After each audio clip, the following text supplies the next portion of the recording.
2025 ਚ ਦਾਖਲੇ ਚ ਨਿਯਮ ਤਬਦੀਲ ਹੋਣਗੇ। 2025 ਚ ਕਿਆ ਪਤਾ ਹੋ ਜਾਵੇ ਜੇ ਸਰਕਾਰ ਤਬਦੀਲ ਹੁੰਦੀ ਹੈ ਤੇ ਸਪਾਊਸ ਨੂੰ ਓਪਨ ਵਰਕ ਪਰਮਿਟ ਦੀ ਕੰਡੀਸ਼ਨ ਕੀ ਹੋਵੇਗੀ, ਕੀ ਕੁਝ ਨਵੀਂ ਕੰਡੀਸ਼ਨਾਂ ਹੋ ਸਕਦੀਆਂ ਨੇ ਤੇ ਰਹਿੰਦੇ ਵਿਦਿਆਰਥੀਆਂ ਨੂੰ ਕੀ ਵਰਕ ਪਰਮਿਟ ਮਿਲੂਗਾ ਜਾਂ ਫਿਰ ਨਹੀਂ, ਜਾਂ ਫਿਰ ਨਵੇਂ ਸਟੂਡੈਂਟਸ ਲਈ ਇਹ ਫੈਸਲਾ ਕੀਤਾ ਗਿਆ ਹੈ। ਇਹ तमाम ਸਵਾਲ ਫਿਲਹਾਲ ਸਾਡੇ ਜ਼ਿਹਨ ਦੇ ਵਿੱਚ ਨੇ ਤੇ ਫਿਲਹਾਲ ਤੁਸੀਂ ਇਹ तमाम ਸਵਾਲ ਦੇਖੇ ਨੇ ਤੇ ਸਾਡੇ ਵੀਜ਼ਾ ਐਕਸਪਰਟ ਵੀ ਸਾਡੇ ਨਾਲ ਜੁੜ ਚੁੱਕੇ ਨੇ, ਪ੍ਰਦੀਪ ਬਾਲੀਅਨ ਸਾਹਿਬ। ਬਾਲੀਅਨ ਸਾਹਿਬ ਵੈਲਕਮ ਕਰਦੇ ਹਾਂ ਸਪੋਕਸਮੈਨ ਟੀਵੀ ਤੇ ਆਪ ਜੀ ਦਾ। ਬਾਲੀਅਨ ਸਾਹਿਬ, तमाम ਸਵਾਲਾਂ ਦੀ ਗੱਲ ਕਰੀਏ ਤਾਂ ਉਹਨਾਂ ਦੇ ਜਵਾਬ ਤੁਹਾਡੇ ਤੋਂ ਜਾਣਨ ਦੀ ਅਸੀਂ ਕੋਸ਼ਿਸ਼ ਕਰਾਂਗੇ, ਪਰ ਗੱਲ ਉਹੀ ਹੈ ਕਿ ਅਸਰ ਤੋਂ ਲੈ ਕੇ ਨਤੀਜੇ ਜਾਂ ਫਿਰ 2025 ਦੇ ਮੁਲਾਂਕਣ ਦੇ ਮੁਤਲਕ ਵੀ ਜਿਹੜੇ ਬੱਚੇ ਨੇ ਲਗਾਤਾਰ ਜਵਾਬ ਜਾਣਨ ਦੀ ਕੋਸ਼ਿਸ਼ ਕਰ ਰਹੇ ਨੇ ਤੇ ਸਪੋਕਸਮੈਨ ਟੀਵੀ ਨੇ ਵੱਖ-ਵੱਖ ਜ਼ਿਲ੍ਹਿਆਂ ਦੇ ਵਿੱਚ ਜਾ ਕੇ ਸਾਡੇ ਜਿੰਨੇ ਵੀ ਆਲ ਸੈਂਟਰ ਨੇ ਉੱਥੇ ਜਾ ਕੇ ਬੱਚਿਆਂ ਤੋਂ ਗੱਲਬਾਤ ਕੀਤੀ ਹੈ ਤੇ ਉਹਨਾਂ ਨੇ ਸਾਫ਼ ਤੌਰ ਤੇ ਕਿਹਾ ਕਿ ਚਿੰਤਾ ਹੋ ਰਹੀ ਹੈ ਕੈਨੇਡਾ ਕਿਵੇਂ ਜਾਈਏ।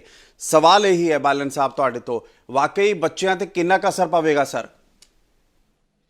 देखिए सर, मैं इनको ना एक पॉजिटिव तरीके से देख रहा हूँ।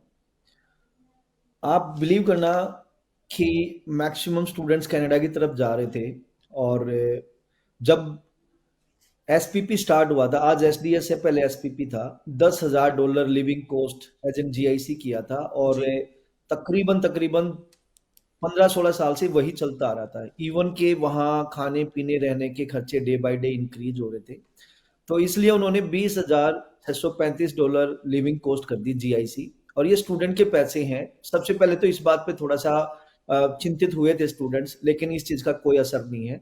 सेकेंडली, अभी कैपिंग लगाई है जी आप बिलीव करना, इतना गदर मचा हुआ था। हर एक कॉलेज की कैपेसिटी जो भी थी उससे डबल ट्रिपल और 10-10 गुना LOA letter of acceptance issue हो रहे थे। जी और आपने पास्ट में देखा भी होगा कि बहुत सारे स्टूडेंट्स वहां जाके प्रोटेस्ट कर रहे थे क्योंकि उनको उस इनटेक में एडमिशन नहीं मिल रहा था। वीजा लग गया, एम्बेसी ने वीजा दे दिया, आईआरसीसी ने, लेकिन यूनिवर्सिटीज और कॉलेज की खासकर बात थी, वो अकोमोडेट कर ही नहीं पा रहे थे क्योंकि डबल ट्रिपल बच्चा पहुंच गया था। 100 बच्चों की कैपेसिटी है, वहां बच्चा 500 बैठा है। तो ये सारी चीजों को देखते हुए कि एक कॉलेज की अगर रिक्वायरमेंट, एक कॉलेज की सीट्स या एक कैपेसिटी तो कम है, लेकिन वो ट्रिपल 4 गुना 5 गुना बच्चे बुला रहे हैं, एलओए दे रहे हैं, तो ये ग्रीडी सिस्टम को देखते हुए आईआरसीसी ने ये रूल निकाले हैं कि कैपिंग शुरू करिए। और कैपिंग में भी है क्या, 5.5 लाख प्लस 2023 में बच्चा गया था। जी इस साल उन्होंने 3,60,000 बच्चे लेने हैं, 35% का डिक्रीज है, लेकिन इसके बावजूद भी 360 कम नहीं होते, बहुत सारा बच्चा जाएगा, बहुत सारा बच्चा जाएगा। तो मैं मानता हूं कि कहीं ना कहीं स्टूडेंट्स के बेटरमेंट के लिए, उन सभी स्टूडेंट्स के लिए जो बच्चा वहां जाके स्टडी करना चाहता है, उसकी बेटरमेंट के लिए रूल है। यार 2 साल के लिए ये बात है, 2 साल बाद फिर दोबारा गवर्नमेंट कहीं ना कहीं इस पर विचार करेगी और पूरी पॉसिबिलिटीज है कि ये जहां 360 है, ये हो सकता है आगे 460 हो जाए, 5 हो जाए, 6 हो जाए, डिपेंड करता है। लेकिन 3,60,000 बच्चे एक साल में जाना किसी कंट्री में, इंटरनेशनल स्टूडेंट्स, ये थोड़े नहीं है, ये बहुत ज्यादा है, बहुत ठीक जी है। और कहीं ना कहीं बच्चे इससे घबराने वाली, चिंता की कोई जरूरत नहीं है। सिस्टम एक तरह से रिवाइज हो रहा है और बेटरमेंट के लिए हो रहा है। ਪਰ और ਬਾਲਨ ਸਾਹਿਬ अगर ਸਾਫ ਜੀ, ਪਰ ਬਾਲਨ ਸਾਹਿਬ ਕਿਹਾ ਜਾ ਰਿਹਾ ਹੈ ਕੈਨੇਡਾ ਤੇ ਭਾਰਤ ਦੇ ਜਿਹੜਾ ਕੌਨਫਲਿਕਟ ਹੈ ਉਹਦੇ ਕਰਕੇ ਸਭ ਕੁਝ ਹੋ ਰਿਹਾ ਹੈ ਤੇ ਬੱਚੇ ਕਹਿ ਰਹੇ ਹਾਂ ਸਾਡੇ ਤੇ ਅਸਰ ਹੋਊਗਾ, ਸਾਨੂੰ ਉੱਥੇ ਇਨਕਮ ਦੇ ਵਿੱਚ ਦਿੱਕਤ ਹੋਵੇਗੀ, ਕੰਮ ਨਹੀਂ ਮਿਲੇਗਾ। ਵਰਕ ਪਰਮਿਟ ਲਈ ਤਾਂ ਜਾ ਰਿਹਾ ਬੱਚਾ, ਉਹ ਚਾਹੁੰਦਾ ਹੈ ਕਿ ਉਸਦਾ ਰਿਸ਼ਤੇਦਾਰ ਉੱਥੇ ਰਹਿ ਰਿਹਾ ਹੈ, ਉਹ ਵੀ ਸੈਟਲ ਹੋਣਾ ਚਾਹੁੰਦਾ ਹੈ, तमाम ਸੁਪਨੇ ਹੁੰਦੇ ਹੈ। ਇਹ ਜ਼ਿਹਨ ਦੇ ਵਿੱਚ ਰੱਖ ਕੇ ਹੀ ਤਾਂ ਪੰਜਾਬ ਦੇ ਲੋਕ ਕੈਨੇਡਾ ਜਾਣਾ ਚਾਹੁੰਦੇ ਨੇ। देखो सर, आपको ना एक बात समझनी पड़ेगी। बच्चा जा रहा है पढ़ाई के लिए। बच्चा अगर पहले पढ़ाई करे, ठीक है, उसके बाद सेटल हो तो वेल एंड गुड है। लेकिन एक बच्चा एयरपोर्ट से उतरता है और उतरते ही कहे कि जी डॉलर डॉलर डॉलर, तो एक ग्रीडी सिस्टम के कारण कहीं ना कहीं इश्यूज है। आप देखिए कि बहुत सारा बच्चा जो जा रहा है वो पढ़ने में बिलीव ही नहीं कर पा रहा, बिलीव ही नहीं कर रहा। तो इसका कोई भी असर नहीं है। मैं आपके साथ सहमत नहीं हूं इस बात से, या स्टूडेंट के जी साथ, क्योंकि हमें पता है 20 साल से मैं इस इंडस्ट्री में हूं, कोई कन्फ्लिक्शन नहीं है। अगर G20 की बात करें, G20 में जहां पे इंडिया ने कनाडा के सिटीजन्स के वीजे रोके थे, उसी टाइम पे कनाडा ने हर एक इंटरनेशनल स्टूडेंट्स को वीजा दिया। आप बिलीव करना, जब ये G20 के बाद जो इशू हुआ था उसके बाद तो वीजा की एक तरह से बाढ़ आ गई थी, फ्लड आ जी गया था। हर एक वो बच्चा जो एलिजिबल भी नहीं है, जिसके 10 बार रिफ्यूज है, जिस बच्चे की परसेंटेज लो है, जिस बच्चे के 6 बैंड, एक मॉड्यूल में 5 बैंड भी है, वो बच्चे भी प्राइवेट कॉलेज और गवर्नमेंट कॉलेज में गए हैं। जी कनाडा गवर्नमेंट ने कभी भी वीजा नहीं रोका, कंटिन्यूसली वीजे लग रहे हैं, आज भी लग रहे हैं, कल भी लग रहे थे और आगे भी लगते रहेंगे। और 3,60,000 बच्चों की कैपिंग उन्होंने इसलिए की है जी कि वहां पे एक तो जो प्राइवेट कॉलेज है, कुछ कॉलेजों ने ग्रीडी सिस्टम के तहत मतलब कहीं ना कहीं मतलब सीट्स का, जितनी सीट्स थी, मान लो 100 सीट्स थी तो 1,000 बच्चों को उन्होंने वहां इनवाइट कर लिया। ठीक है, तो वहां उनकी हाउसिंग पे इशू पड़ा इस चीज का, हेल्थ हम्म। सेक्टर पे इशू पड़ा और अदर सेक्टर्स पे। तो उसको एक तरह से लेवल में लाने के लिए उन्होंने ये कैपिंग सिस्टम शुरू करी है, और कहीं ना कहीं इसका फायदा जो अगली जनरेशन जो जाएगी उसको जी फायदा होगा। हम जिस बच्चे को भेज रहे हैं भाई साहब वहां पे, अगर वो बच्चा, उसको अगर 20 घंटे काम करने को मिल रहे हैं, अच्छी एजुकेशन मिल रही है, अच्छी हेल्थ सेक्टर में उसको क्या नाम है, हेल्थ के जो भी इश्यूज है उससे रिलेटेड अगर उसकी अगर ट्रीटमेंट हो रहा है, जी तो कौन बच्चा नेगेटिव बोलेगा? तो वो बिल्कुल कहीं ना पांडे कहीं अपने साहब, सिस्टम को जो यूटिलाइज कर प्रेस रहे हैं और प्रेस रिलीज हुई ये है उसमें ये चीज लिखी हुई है कि 16-20 बच्चे बेसमेंट में रहते हैं, तमाम मुश्किलात का उन्हें सामना करना पड़ता है, ये तमाम चीजें हैं।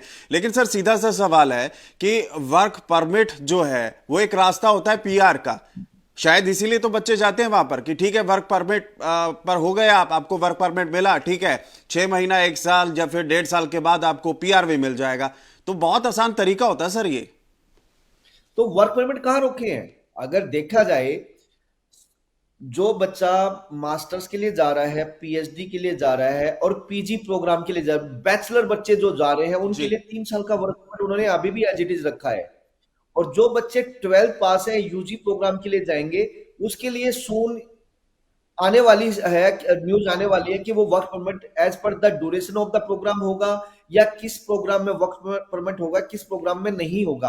आप देखिए सर क्या होता है कि नॉर्थ इंडिया से अगर देखें, 12th वाला बच्चा सबसे पहले बाहर जा रहा है। ठीक है, तो ज्यादा संख्या वहां पे जो आज की डेट में है वो 12th वाले बच्चों की है। वो बच्चे 1 साल पढ़ते हैं, 1 साल में क्या एजुकेशन होगी, एक उसके बाद वो वर्क परमिट लेने की कोशिश करते हैं या एलएमआई लेने की कोशिश करते हैं। जी अगर इस चीज को रोकने के लिए उन्होंने इस चीज को रोकने के लिए उन्होंने ये सिस्टम बनाया। ये न्यूजीलैंड में भी आप देखोगे, न्यूजीलैंड में भी उन्होंने किया कि किस प्रोग्राम में को ग्रीन लिस्ट में डाला है, उस हिसाब से उसको वर्क परमिट मिलेगा। जो बच्चे बैचलर और मास्टर्स करेंगे उनको तो 3 साल का वर्क वीजा वो गवर्नमेंट दे रही है, न्यूजीलैंड जी गवर्नमेंट। जी तो एक गवर्नमेंट दूसरी गवर्नमेंट से सीख रही है। और हर एक बच्चा बिजनेस करने जा रहा है, हर एक बच्चा हॉस्पिटल मैनेजमेंट में जा रहा है। वहां जिस ऑक्यूपेशन की डिमांड नहीं है उस डिमांड में बच्चा ज्यादा जाएगा, तो वो क्या करेंगे? वो कहीं ना कहीं अपने सिस्टम को क्लीन तो करेंगे ना।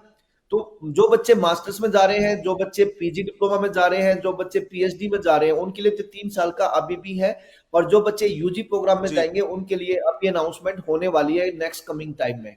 मैं यही सवाल आपसे पूछने वाला था कि डिग्री कोर्सेज कौन से होंगे जिसमें सीधे तौर पर उनको परमिट मिलेगा, वर्क परमिट की मैं बात कर रहा हूं, या फिर चुनिंदा कॉलेजों के लिए कंडीशन है सर? देखिए, अभी तक उन्होंने जो अनाउंसमेंट की है, जो अभी तक न्यूज आई है, वो मास्टर्स, पीएचडी और पीजी प्रोग्राम्स, मतलब जो बच्चा बैचलर है वो ग्रेजुएट डिप्लोमा, पीजी डिप्लोमा करता है या मास्टर्स करता है, या वो जो बच्चा मास्टर्स है वो पीएचडी करता है, तो उनको तो 3 साल का वर्क परमिट मिल ही रहा है। लेकिन यूजी वालों के लिए अभी न्यूज आने वाली है। ये अभी थोड़ा सा डार्क में है, इसके लिए आपको कुछ टाइम और वेट करना पड़ेगा। बिल्कुल। तो बच्चों के लिए सर क्या और जो ऑप्शन होंगे? बच्चे क्योंकि काफी ज्यादा पैनिक हो रखे हैं और कनाडा जाने की बजाय ऑस्ट्रेलिया या फिर यूरोप की तरफ जाना पसंद कर रहे हैं, कनाडा की तरफ रुझान कम हो रहा है। लेकिन बच्चों को क्या कहना चाहेंगे आप? अभी भी क्या ऑप्शन है उनके लिए, विकल्प हैं? डेफिनेटली 3,60,000 बच्चों का तो विकल्प अभी भी है। एक बार हम थोड़ा सा सिस्टम को समझ लेते हैं। मैं एक बार बता दूं क्या क्या न्यूज आई है, एक एक पे हम बात करते हैं। पहली बात तो उन्होंने जो कैपिंग लगाई है, आप देखिए, सबसे ज्यादा बच्चा जा रहा था ओंटारियो प्रोविंस में या ब्रिटिश कोलंबिया में।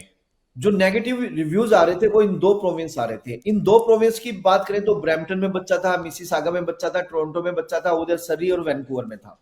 ठीक है, सबसे ज्यादा कॉलेजेस और यूनिवर्सिटी भी यही है। तो ज्यादा बच्चा यहां जा रहा था, तो काम की प्रॉब्लम थी, हाउसिंग की प्रॉब्लम थी, हेल्थ की प्रॉब्लम थी, सर्विसेज की। तो उन्होंने अब कैपिंग लगाई है। हर एक प्रोविंस और टेरिटरी को उन्होंने डिवाइड करना है एज पर देयर कैपेसिटी। ठीक है, फिर अब उस जो स्टेट गवर्नमेंट है, जो प्रोविंस गवर्नमेंट है, टेरिटरी गवर्नमेंट है, उसकी ड्यूटी बनती है कि वो जितने भी वहां डीएलआई है, जितने भी यूनिवर्सिटीज कॉलेज है, उसमें उन नंबर्स को डिवाइड कर देंगे। तो एक तो सबसे अच्छा सिस्टम है कि जो 10 प्रोविंस और 3 टेरिटरी है, इसमें इक्वली बच्चा जाएगा एज पर देयर कैपेसिटी। ठीक है, तो बच्चा नोवा स्कोशिया में भी होगा, न्यू ब्रंसविक में भी होगा, न्यू फाउंड लेब्राडोर में भी होगा, इधर से वो अल्बर्टा में भी होगा, सैस्कैचुअन में भी होगा, मैनिटोबा में भी होगा, यूकॉन में भी होगा, ब्रिटिश कोलंबिया में भी होगा। हर जगह पे बच्चा डिवाइड हो जाएगा। तो वो एक जगह बच्चा आज की डेट में बैठा है, वो सिस्टम से थोड़ा सा मतलब निजात मिलेगी। दूसरी बात, जैसे 22 तारीख को ये रूल आए हैं, तो 22 तारीख से जो भी बच्चा अगर अप्लाई करेगा तो उसको लेटर ऑफ अटेस्टेशन चाहिए। जैसे क्यूबिक गवर्नमेंट से सीएक्यू चाहिए था, ऐसे ही अटेस्टेशन चाहिएगा। तो वो 31 मार्च तक का टाइम दिया है गवर्नमेंट को, प्रोविंशियल और टेरिटरी गवर्नमेंट को, कि 31 मार्च तक जल्दी से आप अपना ये अटेस्टेशन सिस्टम शुरू कर दो। खासकर ये यूजी प्रोग्राम के लिए है।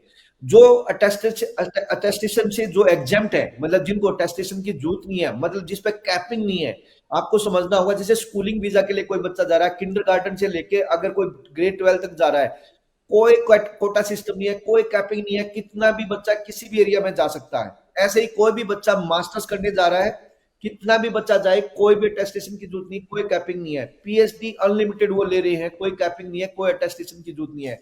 ऐसे ही अदर पीजी प्रोग्राम में अगर आप जाते हैं तो आपको अटेस्टेशन की जरूरत नहीं है, आपके लिए अनलिमिटेड सीट्स हैं। तो कहने का मतलब है 22 जनवरी से आप जो जो बच्चा 12th पास है, डिप्लोमा और डिग्री करने जा रहा है, आपको थोड़ा सा वेट करना पड़ेगा। जब तक अटेस्टेशन सिस्टम शुरू नहीं होता तब तक आप फाइल नहीं लगा सकते। लेकिन मास्टर्स, पीजी प्रोग्राम, स्कूलिंग और पीएचडी, इसके लिए आप कंटिन्यू फाइल अपनी सबमिट करिए। कोई अटेस्टेशन की जरूरत नहीं है, आपको वीजा मिलेगा। ठीक है। दूसरी बात, वर्क परमिट मैंने बता दिया कि जी मास्टर्स, अदर ग्रेजुएट्स में 3 साल का वर्क वीजा है, और जो यूजी वाले बच्चे हैं उनके जी लिए थोड़ा सा आपको वेट करना पड़ेगा। ओपन स्पाउसल वर्क परमिट के लिए भी न्यूज है। अभी कमिंग टाइम में ये आने वाला है। तो मेरी रिक्वेस्ट है, पहले तो मैं रूल बता देता हूँ क्या रूल है, कि भाई जो बच्चा मास्टर्स और पीएचडी में जाएगा उसी में ओपन स्पाउसल वर्क परमिट मिलेगा। मतलब अगर मैं मैरिड हूँ और मैं मास्टर्स के लिए जा रहा हूँ या पीएचडी के लिए जा रहा हूँ, तो मैं अपने स्पाउस को बुला सकता हूँ ओपन स्पाउसल वर्क परमिट पे। लेकिन अगर मैं 12th पास हूँ, मैं अपना डिप्लोमा के लिए जा रहा हूँ, बैचलर के लिए जा रहा हूँ, तो ओपन स्पाउसल वर्क परमिट नहीं मिलेगा। लेकिन ये कमिंग टाइम में ये रूल आने वाला है। तो जो भी स्टूडेंट अभी मैरिड है और कनाडा में पढ़ रहा है, और आप मैरिड है, तो आप अपने स्पाउस को जितना जल्दी हो ये रूल आए इंप्लीमेंट हो, उससे पहले आप अपने स्पाउस को की फाइल लगा दें। ये सर रूल्स हैं। जी अब क्वेश्चन आप करिए मेरे से। जी बिल्कुल, बहुत बेहतरीन तरीके से आपने बताया। लेकिन इसी को लेकर सवाल है मेरा कि मान लीजिए कोई बच्चा पहली स्टडी वहां पर कर रहा है, क्या उसके लिए भी हाँ रूल लागू होंगे, या फिर जो बच्चे नए जाएंगे, सितंबर का इनटेक है, क्या उन लोगों के लिए ये रूल है? हाँ, देखिए जो बच्चे ऑलरेडी वहां पढ़ रहे हैं उनके लिए कोई नहीं है, वो रिन्यू आप अपना वीजा कराइए, कोई प्रॉब्लम नहीं है। लेकिन जो बच्चे सितंबर से जाएंगे उनके लिए है। एक और भी रूल है, पब्लिक प्राइवेट कॉलेज का वहां पे एग्रीमेंट है। प्राइवेट कॉलेज पब्लिक कॉलेज की कुछ डिप्लोमा डिग्री प्रोग्राम कराते हैं, तो पब्लिक प्राइवेट का ये एग्रीमेंट है। तो 1 सितंबर से अगर आप किसी प्राइवेट कॉलेज में ऐसे जा रहे हैं, इसको सैटेलाइट कैंपस बोल सकते हो, तो उसमें अगर आप जाएंगे तो आपको वर्क वीजा नहीं मिलेगा, पोस्ट स्टडी वर्क वीजा नहीं मिलेगा। जी सर। जी सर। और दूसरी तरफ अगर स्पाउस वीजा की हम बात करें तो सवाल एक और आया था, दर्शक हालांकि लगातार सवाल पूछ रहे हैं। तो एक दर्शक ने सवाल किया है, स्पाउस जो है उसको वर्क परमिट की क्या कंडीशन होगी सर? ये भी दर्शक का एक सवाल है, उसका जवाब दीजिए सर। जी, वर्क परमिट की अगर मैं बात करूं, तो अगर आप अभी कमिंग टाइम में, coming within a week, within a 2 week, within 3 week ये रूल आने वाले हैं। तो अभी अगर आप मैरिड हैं, चाहे आप 12th पास हैं, चाहे आप बैचलर हैं, आप अपने ओपन स्पाउसल वर्क परमिट के लिए अप्लाई करवा दीजिए जितना जल्दी हो अपने जी स्पाउस जी। के लिए। लेकिन बहुत जल्दी रूल आने वाले हैं, वो है open spousal work permit only and only masters में मिलेगा और पीएचडी में मिलेगा। और 2025 के लिए सर क्या लगता है आपको, जब सरकार तब्दील होगी तब रूल चेंज हो सकते हैं? नई सरकार से कुछ उम्मीद कर सकते हैं? निराश होने की कोई यहाँ पर ज्यादा जरूरत तो नहीं है, क्योंकि जैसे आपने बताया चीजें सुगम हो सकती हैं। लेकिन ट्रूडो जिस तरीके से हवा चल रही है कि ट्रूडो कंट्रोल नहीं कर पा रहे हैं, बहुतायत गिनती में बच्चे वहां पर पहुंच गए हैं। देखो 2000 वैसे तो उन्होंने अभी ही कर दिया कंट्रोल। 2024 में आप देखिए, उन्होंने जहां पिछले साल 5,53,000 कैंडिडेट गए थे इंटरनेशनल स्टूडेंट्स, अब वो 3,60,000 3,60,000 बच्चे ले रहे हैं, तो कहीं ना कहीं तो 2024 में ही वो कंट्रोल करने की कोशिश कर रहे हैं, और इस साल के एंड में वो असेस करेंगे कि 2025 में उन्होंने कितने बच्चे लेने हैं। तो ये कैपिंग तो 2 ईयर की है, और इसके बाद न्यू गवर्नमेंट आएगी, डेफिनेटली उनको इंटरनेशनल स्टूडेंट तो उनको भी चाहिए, क्योंकि इसकी अपनी पॉपुलेशन कम है, और कनाडा के पास सेकंड लार्जेस्ट एरिया है आफ्टर रशिया। जी। इतना एरिया है अनएक्सप्लोर्ड, और इंटरनेशनल एजुकेशन से उनको बहुत अच्छी एक तरह से रेवेन्यू होती है, उनकी जीडीपी में बहुत बड़ा योगदान है इंटरनेशनल एजुकेशन का, इमिग्रेंट्स का। तो मैं मानता हूं कि ये नेवर एंडिंग है, सो ऑलवेज चलता रहेगा। हाँ, थोड़ा बहुत अप डाउन लेकिन चलेगा, वो लेकिन एक अलग प्रदीप बात जी, है। जिन बच्चों ने इंतजार नहीं करना, आप कह रहे हैं कि थोड़ा इंतजार कीजिए तमाम चीजों को लेकर, सितंबर इनटेक भी है, बच्चा तो अपना करियर खराब नहीं करेगा। अगर कनाडा ना जाना हो तो उसके लिए क्या बेहतर ऑप्शन है, क्योंकि जीआईसी फीस भी कनाडा की काफी ज्यादा हो गई है। तो जो जीआईसी है वो बच्चे के अपने अकाउंट में ही रहेगी, बच्चे को ही वापस मिलेगी। वो तो इसका तो नेगेटिव इम्पैक्ट कुछ भी नहीं है। लेकिन हाँ, जी। ये जो बच्चा कनाडा नहीं जाना चाहता, तो और भी कंट्रीज हैं वो एक्सप्लोर कर सकते हैं, जैसे ऑस्ट्रेलिया है, इसके अलावा आपका यूके है, यूएस है, न्यूजीलैंड है, यूरोपियन कंट्रीज है। हर एक कंट्री ओपन है, हर एक कंट्रीज आज की डेट में इंटरनेशनल स्टूडेंट का वेलकम कर रहा है। जी, बहुत बहुत धन्यवाद आपका। प्रदीप बाल्यान साहब हमारे साथ जुड़े थे, बहुत ही बेहतरीन तरीके से उन्होंने बताया क्या कुछ चीजें हैं।